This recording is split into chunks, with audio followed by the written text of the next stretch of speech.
তো বৃষ্টি হচ্ছে, তো একটু গরুর গোশ ঝাল করে আর খিচুড়ি রান্না না করলে কি আর হয়। তো আজকে ওরা বলতেছে খিচুড়ি খাবে, তাই খিচুড়ি রান্নার জন্য সব কিছু নিয়ে আসলাম। আর এখন এখানে রান্না করতেছি গরুর মাংসটা বসিয়ে দিলাম। এখানে তেলের মধ্যে দিয়ে দিলাম পেঁয়াজ, গরম মশলা, সব কিছু, তেজপাতা, আর সাথে একটু লবণ দিয়ে দিলাম। তারপরে এখন আদা রসুন বাটা দিব। পেঁয়াজের কালার হয়ে গেছে,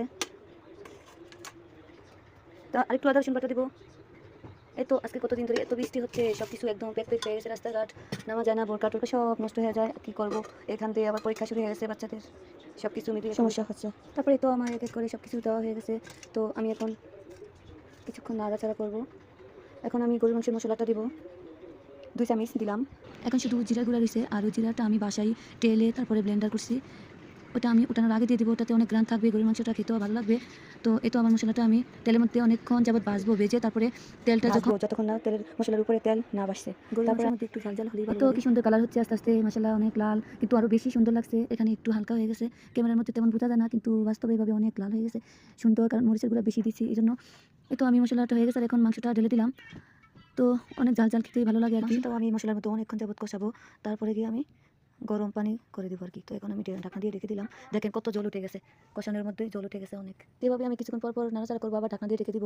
এভাবে করতে করতে তারপরে আমি অনেকক্ষণ পরে আমি গরম পানিটা দিয়ে দেবো। তো এটা হচ্ছে সিক্রেট মশলা, এটা নাম বলা যাবে না। এটা দিলে তাড়াতাড়ি মাংসটা সিদ্ধ হয়ে যায়। তারপর আমি আবার নাড়াচাড়া করলাম, এভাবে নাড়াচাড়া করবো বারবার, আবার ঢাকনা দিয়ে রেখে দিব। তারপরে আমি এখন আবার ঢাকনা দিয়ে রেখে দিলাম। পরে এখন কষানো শেষ পর্যায়ে এখন আমি কিছু আলু দিয়ে দেবো। এই সবজিটা তো আমার অনেক পছন্দের, মাংসের সাথে আলু দেওয়াটা। তো দিয়ে নাড়াচাড়া করে এখন আবার ঢাকনা দিয়ে রেখে দিলাম। আর এখান ছোটা দিয়ে আমি একটা কাগজ দিয়ে দিলাম, আর এই কোরিয়াটার সাথে একটা কাছের একটা ঢাকনা ছিল, ওটা দুঃখের বিষয় আমার হাত থেকে পরে ভেঙে গেছে। তার জন্য আমি এখন একটু সমস্যায় আছি, এটার সাথে ঢাকনা নেই। তো আমি বড় ভাতের পাতিলা ঢাকনা দিয়ে এখন আমি কোরিয়াতে ব্যবহার করতেছি এভাবে। তো এখন আমি জলটা দিয়েই দিছি, তখন গরম পানি ফুটিয়ে। এখানে আমার বেশি জল লাগবে না, তাই আমি একটু কমিয়ে দিছি, সমস্যা নেই। আলু মাংস সব কিছু কষানোর মধ্যে সিদ্ধ হয়ে গেছে, তার জন্য আমি এখন জলটা কমিয়ে দিচ্ছি। একটুটুকুর মধ্যেই জলটা হয়ে যাবে, আর মাংসগুলো সব কিছু মশলা ঢুকবে।